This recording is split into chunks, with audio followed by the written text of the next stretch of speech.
سلام، این ویدیو راجع به ابزارهای کاربردی آیبیس پینت درباره خطکشی و قابلیتایی که بهمون کمک میکنه بتونیم راحت‌تر دیجیتال آرت رو بکشیم. لایک کن تا بریم ادامه این ویدیو. خب دو تا قسمت هست که کلی ابزارهای کاربردی داره، یکی این قسمت و یکی این قسمت. از اینجا شروع میکنیم، میایم قسمت پایین. اینجا برامون چند تا گزینه داره. مثلا از این شروع میکنم، با این میتونم خطای صاف بکشم، یکم براشمو بزرگ میکنم. ببینید با این به هر طرفی که بخوام خطای صاف میکشم.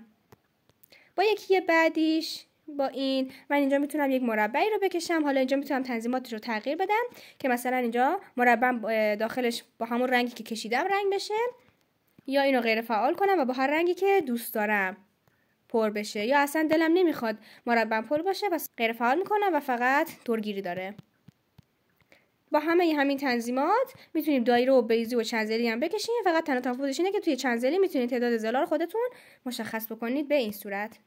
و قسمت آخرم که اینجا مثلا میگم شما میخواین یک قلبی رو بکشین، با یک بار کشیدن نمیتونین راحت درش بیارین، میایین با استفاده از این گزینه قلبی که میخواین رو میکشین. حالا خیلی راحت مثلا بهش فرم میدین و حتی میتونین که در همین حالتی که هست خطتون رو پهن یا نازک بکنین، یا حتی نوع براشتون رو به این صورت عوض بکنید، یا حتی تغییر رنگ بهش بدین. و خلاصه در این حالتی که هست هر کار میخواین میتونین روش انجام بدین به این صورت، براش‌های مختلف و رنگ‌های مختلف یا حتی سایزهای مختلف.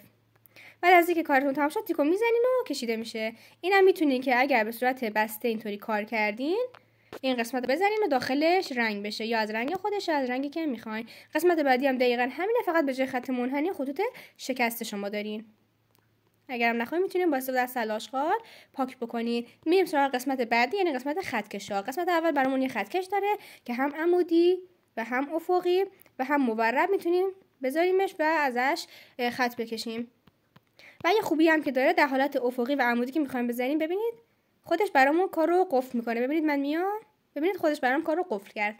قسمت بعدی قسمت دایره هستش. یه نکته که از وقتی تون اینا رو پشت سر هم می‌ذاریم می‌بینید که دایره فعال شده اما خطکش هنوز اون زیر هست. میتونید بیاین روی خطکشتون این دیلتو بزنید، حالا بیاین رو دایره. خب حالا با استفاده از این من میتونم دایره‌های بزرگ و کوچیک بکشم.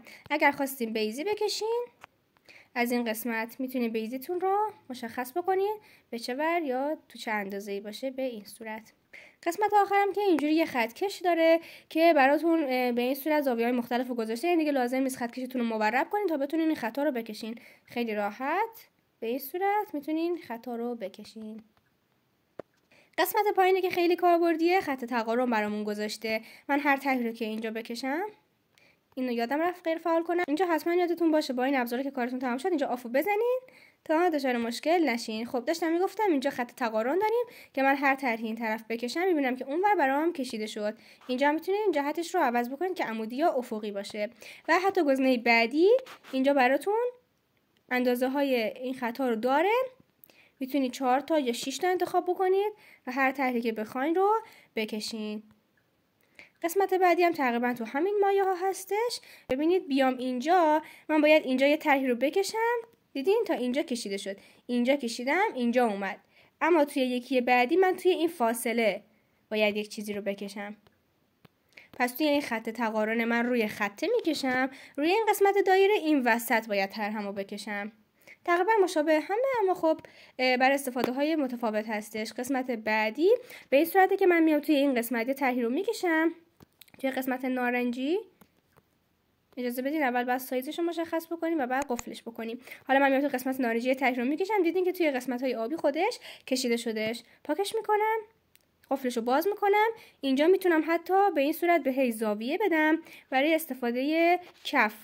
یعنی مثلا شما دارین برای بک‌گراندتون یک پس زمینه میذارین یا دیوار میذارین یا کف خونه میکشین یا هر چی، اینجا میتونید به این صورت مشخصش بکنید. و یا حتی میتونین از توی این تنظیمات حتی تعداد این مربع ها و خونه هاش رو کمتر و بیشتر بکنید. و میبینید من هر طرحی میکشم اونجا کشیده شد و خودش هم دیگه بعد داره. این دو تا قسمت آخر یعنی این و این بیشتر برای بچه‌هایی که معماری میخونن و یا کلا دارن فضاسازی خونه و پرسپکتیو و اینا کار میکنن بیشتر کاربرد داره. ببینید اینجا هم همینطور برای خونه کاربرد داره. اگرم نخواستین که آفو میزنین و میبندین و تمام. اگه خوشتون اومد حتما سابسکرایب کن و زنگوله پیج رو فعال کن تا از بقیه آموزش رایگان جا نمونی.